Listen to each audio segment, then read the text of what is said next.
Hello.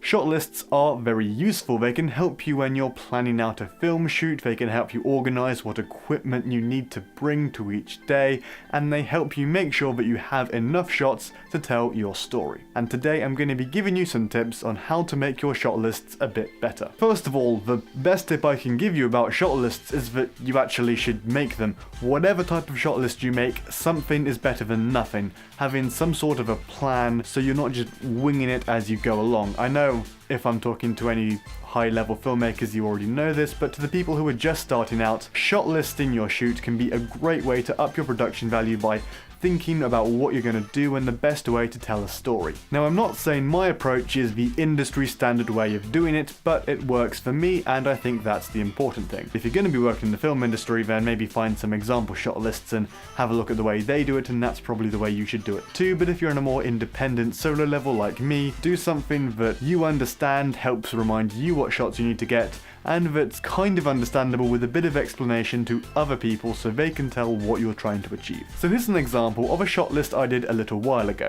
It's for a short film that's basically one massive fight scene. It's Shakespearean kind of themes, all very interesting. I'm going to put a link to the Shakespeare fight scene so you can have a look and check it out. Maybe watch that first and come back to this video afterwards. Looking at the shot list, you can see in the first column I have the shot number. Up to you about how you do this. I like to start with 1 and then just go through right until the end of a shot list, adding 1 to each shot number. The other way of doing this would be to break things down into each scene, start at 1 at the start of the scene, and then when you go to the next scene, start from 1 again. Really up to you on how you do it. I suspect if you use a clapperboard and you write the slate number, then you want to restart the shot number each scene, but I actually don't use clapperboards all that often, so I quite like the incremental going up shot number thing. Moving over to the next column, you can see I have the shot type, so wide, medium, close-up, low angle, high angle. Enough information so I know roughly where to put the camera. After that, I like to have the movement, so maybe it's a tilt down to reveal a character, it's a pan to follow them, it's a movie following behind the camera, or a slide from one side to the other. You get the idea. Just something so I know, am I going to be moving the camera? And I find this column is very useful for figuring out what bit of equipment I need. If it's static, then I need a tripod.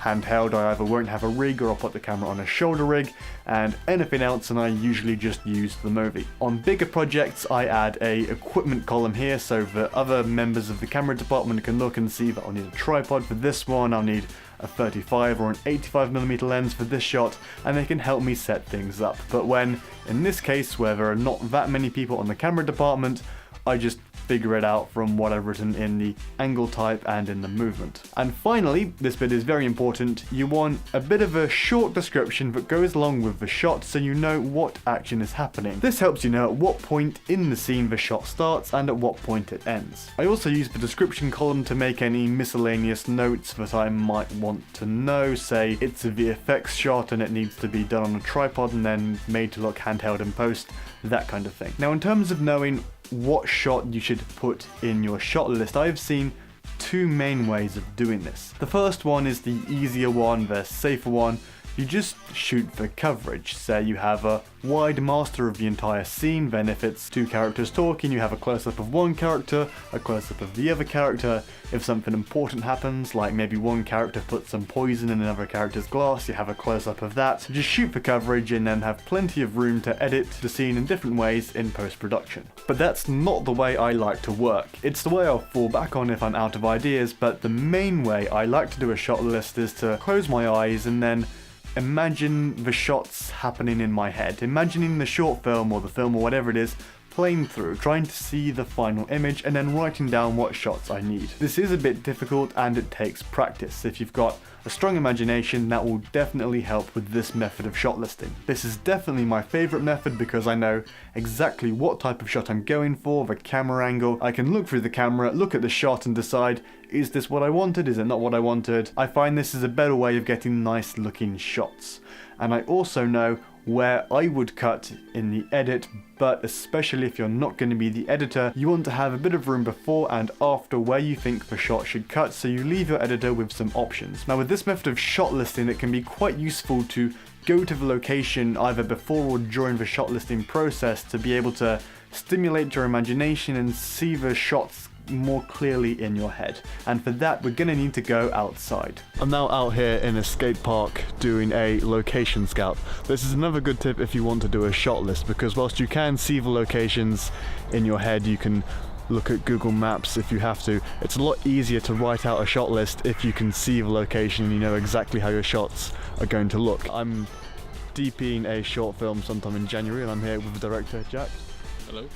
And we're just looking around this skate park here because this is one of the main locations for the short film, and we've also been to a housing estate and shops too. So if possible, I'd recommend you visit your location and you can work out any technical problems that you might have, especially if you're going to be doing lots of lighting. I have quite a motivated lighting style, so I like to put soft boxes in front of windows.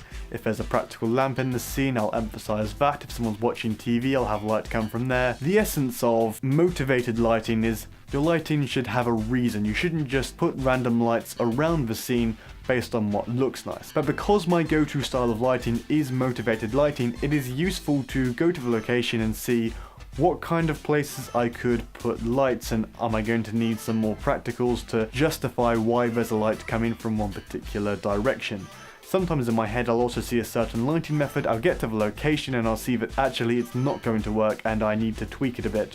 And it's much better to find that out before the shoot, not on the day of production, because then you're messing around setting up lights whilst everyone is there watching you. If you want to see something with really good lighting, then I recommend having a look at Riverdale on Netflix. I think that's some of the best lighting I've seen on a Netflix original, in fact anything on Netflix. It just looks so nice, it's so cinematic. Riverdale is definitely my cinematography goals right now. And Mad Dog. Mad Dog is gym goals. But this is not an episode on lighting or on fitness. So back to the shot list. When you finish your shot list and you're reading back through it, I recommend working out what's the minimum number of shots you can get and still be able to tell the story effectively. That way, if you start running behind schedule on a filming day, you know which shots can be cut out. It's always painful to have this amazingly crafted shot list with all these lovely shots and to be told you don't have time to do all of them, that one's not needed, to cut that one out. But it's useful to know that before time so you can at least still have a functioning story. Something that I've learned is always get a master and always have all actions happening in that master. It's not ideal to have an entire scene take place from a wide angle, but at least that way you're not going to edit yourself into a corner. You always have some coverage to fall back on. Finally, I'm going to show you some examples from the shot list in that short film I talked about earlier. I'm going to use my iPad for this. iPads are actually very good for doing shot lists because you can write it down on your iPad, write it down on the computer, send it to your iPad, and then you can carry around this when you're doing production. You can use markup to write down what shots you've done, tick them off, circle them, add notes. The iPad, especially the iPad with the Apple Pencil, I find that's a really good filmmaking tool. Let's start off with this. We have a wide low angle. For the shot type, we have movie-running. Camera pointed up about 5 degrees. It was more than 5 degrees on the day, but modification. Holds for 5 to 10 seconds, then tilts down to Benji running.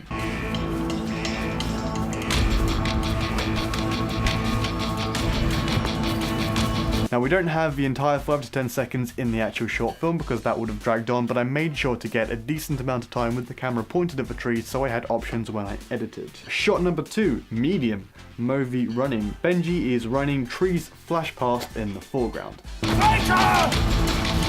That one turned out pretty much the way I expected to. When you have a character speaking, I like to write dialogue in the description. For example, shot number 27, medium wide, push to medium, movie arc round Ben, and then Ben rolls towards camera, gets up, then dialogue.